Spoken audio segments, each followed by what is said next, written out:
Hi. Hello. Hi. Oh my goodness, you guys. It's me. Oh, fuck. So it's been a long time. Wouldn't you say? I'd say. Let me get some light going in here. You're not supposed to watch me walk away. Did you know that it's a sin to covet? Baby, I can't help the fact you love it. No skin off my back. Wish that I could help resolve the pain that you've been holding on to, but it's so helpless to fall apart. Child. Boy. Girl. Non-binary identifying human. I done been through it. Wait, 2 seconds. 2 seconds. 2 seconds. Mm-hmm. Mm-hmm. Uh-huh. Right. Right. Right. Yeah. The look didn't change, baby. Yeah. The look didn't change. You can't predict Big Daddy, baby. He gonna switch it up. So anyway, 365 days of I would consider wild ass shit.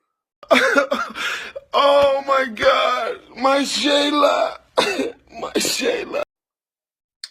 Quite frankly. Quite frankly. Boy, what do I even talk about? Well, hi. I've missed you. I've been thinking very long and very hard about how I was going to get back to doing Our Black podcast since my personal brand had changed so much. And I wanted to evolve Our Black podcast to reflect the identity that I was evolving into. And then I realized when I listened back to some of the Our Black podcast episodes from previous, I had always been doing the shit I wanted to do and saying the shit I wanted to say. I don't know what was going on in my mind about how I was planning on policing my language for you hoes. You hoes? Never. Fuck a hoe. Never that. Pause.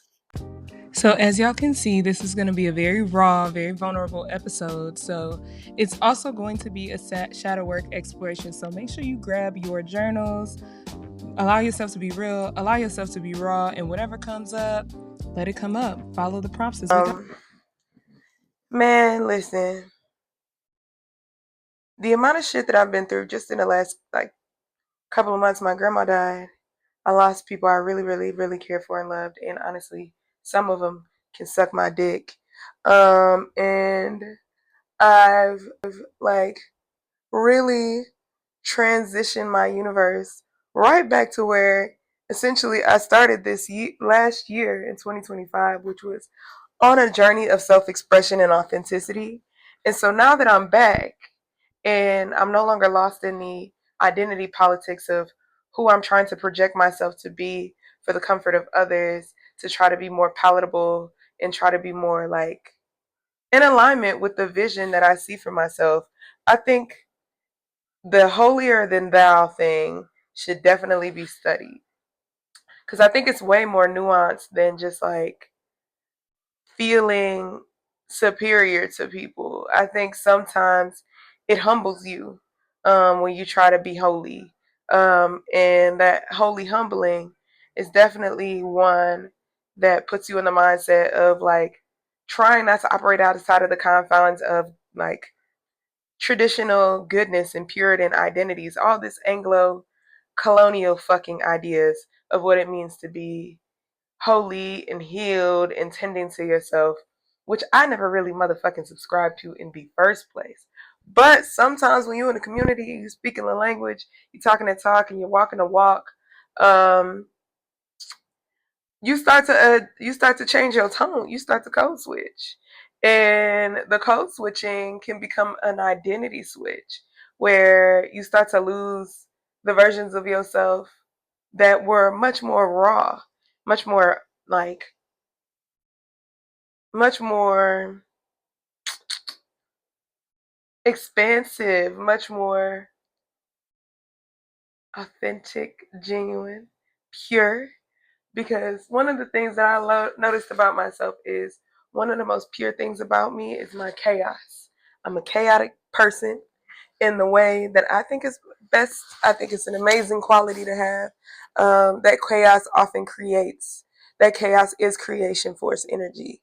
And yeah, the expansion into my chaos and understanding neutralization of just it just being chaos, like learning how to like organize your chaos.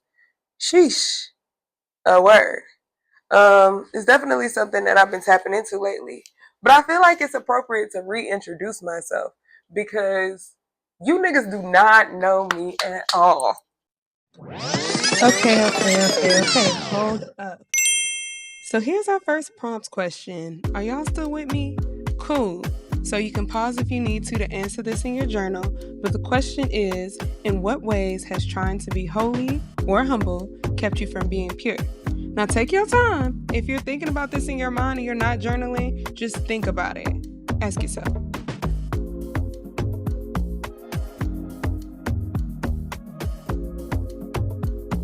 Okay, now back to me. And what I want to bring into this conversation for this podcast is changing the direction but keeping it the fucking same at the same time, because the podcast had always been kind of like my journal, and I think it's easier for me to do journaling this way than in the traditional sense, because sometimes you subconsciously police yourself when you're writing. Anyway, to introduce myself, hi, my name is Saturn.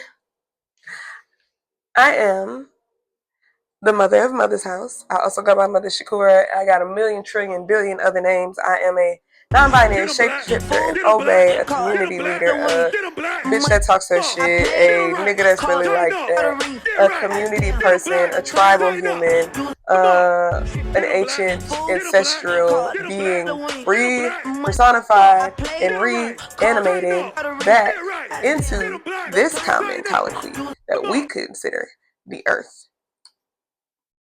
Did you catch that? AKA, I am magical and amazing and here and aligning with my purpose. What makes this podcast so hard for me today, I think, is like, and I didn't even say that.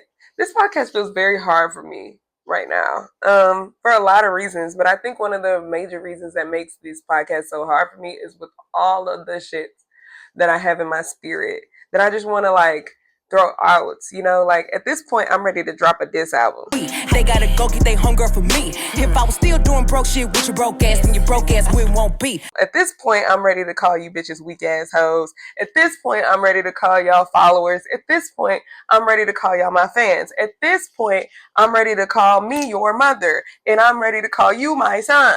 At this point, bitch, I'm the one you ain't even the two. You would never be you if I wasn't you. Whole lot of fake ass, snake ass, backstabbing, hating ass, no money, getting ass bitches. Y'all acting really ungrateful. I'm sparing you hoes. I been coulda fucked y'all niggas. Whole lot of in life, I'm ready to say what the fuck I feel that I wasn't feeling when I was kicking it with you, but now that I'm thinking and now that I'm calculating, I'm starting to not like you. But feeding into that negativity, what does it do for me, right? Feeding into other people's negativities and other people's rejections of me, it really just goes to show that I can feel really easily rejected. And when I do feel easily rejected, I can be easily triggered. And what it can trigger when I feel rejected and when I'm easily triggered is the idea that no one approves of me or something, which goes back to what I'm trying to get away from, which is the need for validation. And I have been suffering from varying degrees of validating, trying to seek other people to validate me where the validation wasn't coming from myself. And what made that feel even more tricky to discern that that was what I was embodying is that I really do genuinely love myself, and I don't consider myself a people pleaser at all. In spite of the fact that I do so much for other people, I don't think of myself as a people pleaser at all, because whatever I do for folks is what I want to do. I don't do shit I don't want to do. That's a common misconception about me as well. I don't care enough about what the fuck other people want me to do what other people want me to do. But I do care enough about caring for you. Is that tricky? Is that tricky? Am I saying that right? I care enough to care for you genuinely, but I don't care about what you want me to do. If you ask me for something, I have the capacity to do it, then I'm doing it. Anybody can get that up off me. I think that love is a liberating thing, and I think more people need to experience it. And if I am who you experience it from, I'm happy to be that. I want to be that person in everybody's life who I touch. But at the same time, how much of that am I seeking validation for? Or am I just doing the work? And as you can tell, it's a little bit of both. Okay, so y'all already know what the vibe is. So the next question is, are you beefing with yourself and projecting onto others whose actions have triggered feelings of rejection or invalidation? And are you aware of the mirrors you attract in others in your life? So this question is intentionally introspective, so please take so much time to unpack this one. Pause the video if you need to, and then we can move on. Let's get back to the show. Back to me.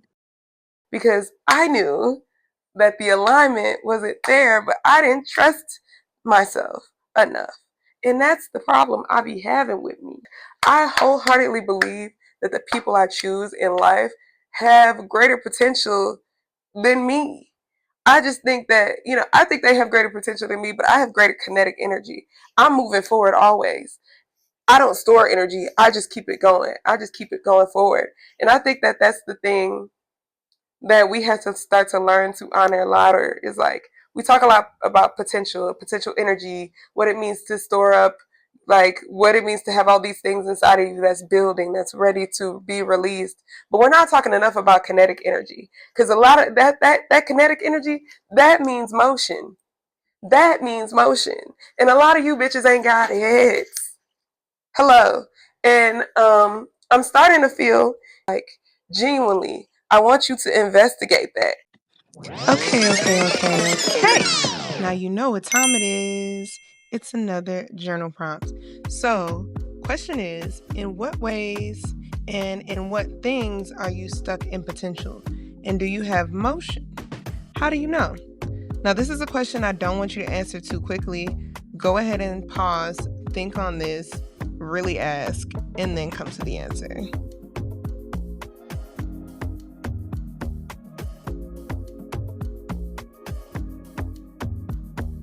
Okay, period. I'm so proud of you, Pookie. We're still in it. Excellent, amazing, perfect, and awesome. All right, we're back on to the show. Here's me. I think what some of our problem is in community is there's just not enough spaces for you to be entirely authentic. Performative has been weaponized as like a fucking death sentence in community. Oh, she's performative. He's performative. What you say? She ain't a diva. What do you even mean? Isn't life a fucking performance? I tell niggas all the time I'm a performance art. It's a real performance. It's a real art. But nothing on earth is all that goddamn real. So, of course, there are going to be some natures to everyone's persona that it has performance to it. But why is everyone so fixated on pointing out the performative people? I think this cloud culture has really killed our ability to allow people to incentivize people to grow, because the label of performative is just not something anyone can grow from. Like, it's not a helpful critique. What about me is performative? Like, specify. And why do you not like that I perform that? Why is that part of my performance not pleasing to you? Why do you feel I owe you better performance that feels more genuine for you? Why do you feel, as a sovereign individual who has nothing to do with me, why do you feel like it is your job to put me in my place and tell me that my performance is performative? Your performance is what then? Weak.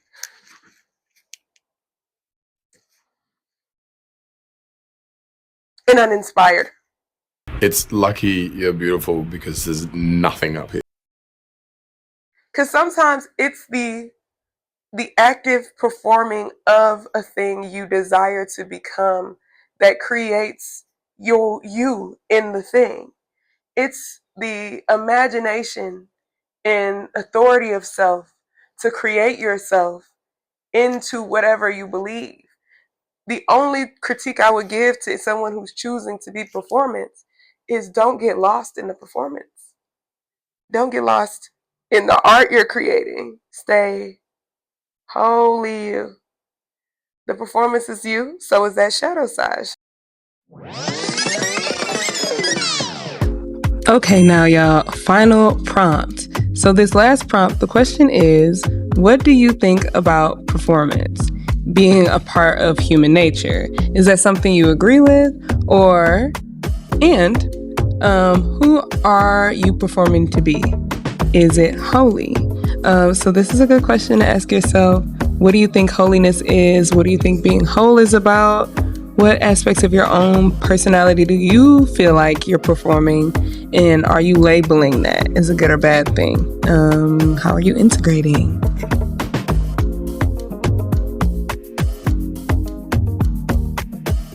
Okay, so take your time, pause if you need to, write this down, reflect, however it works. And we're back to the show. Here's me. And what this all brings me forward into is how Hoodoo has saved my life. Hoodoo saved my life.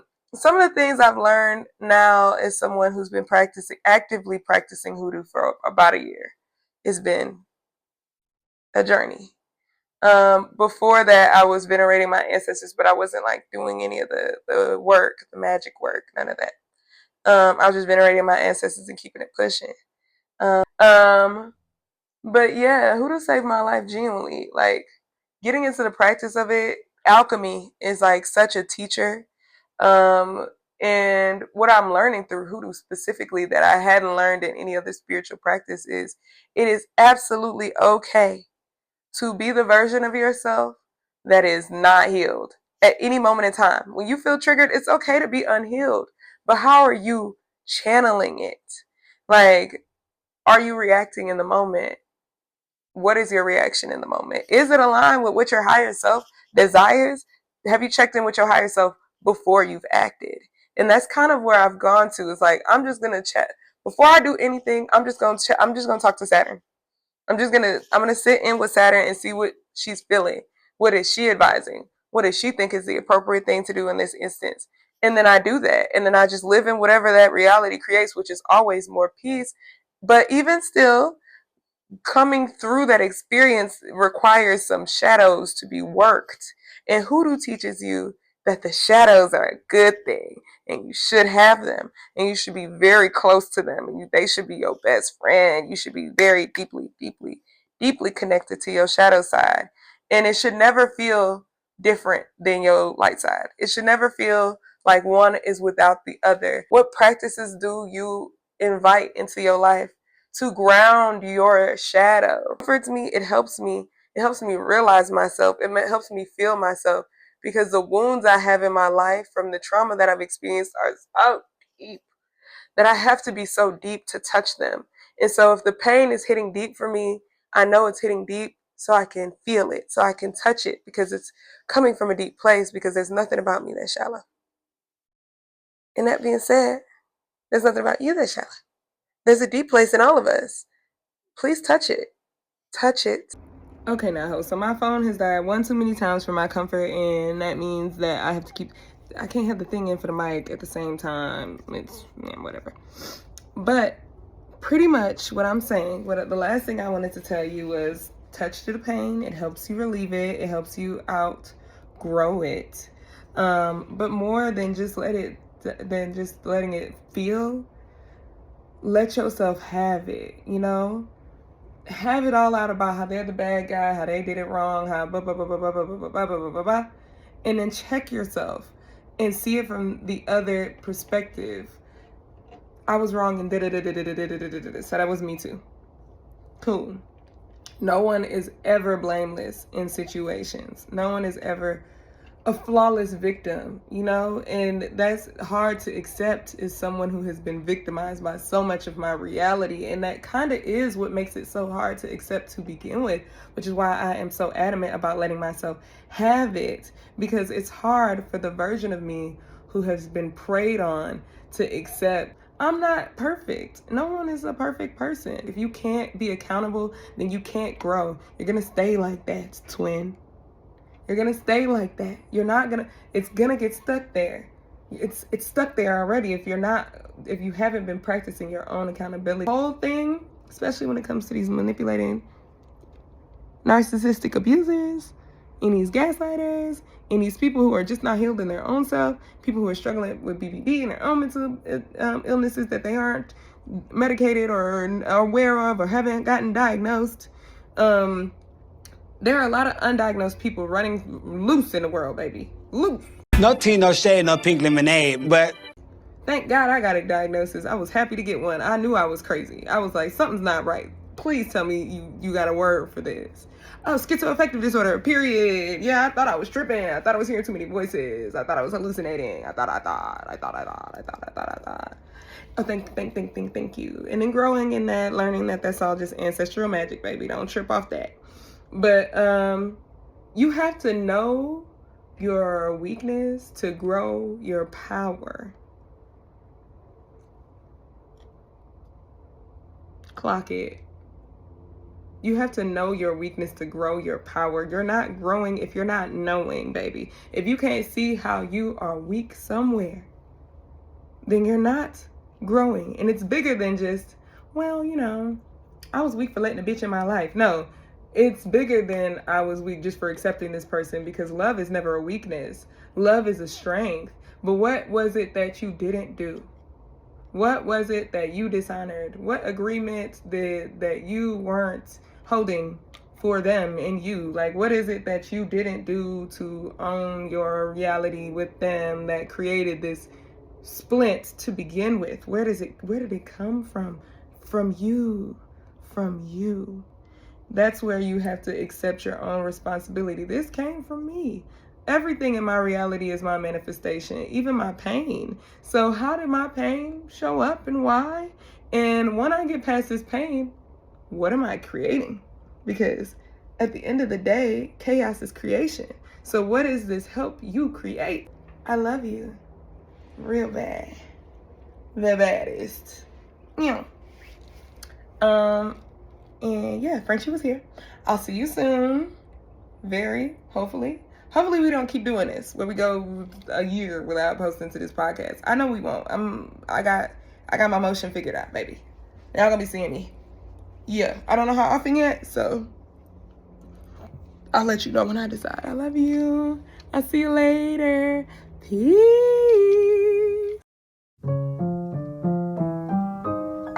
Did you know that it's a sin to covet?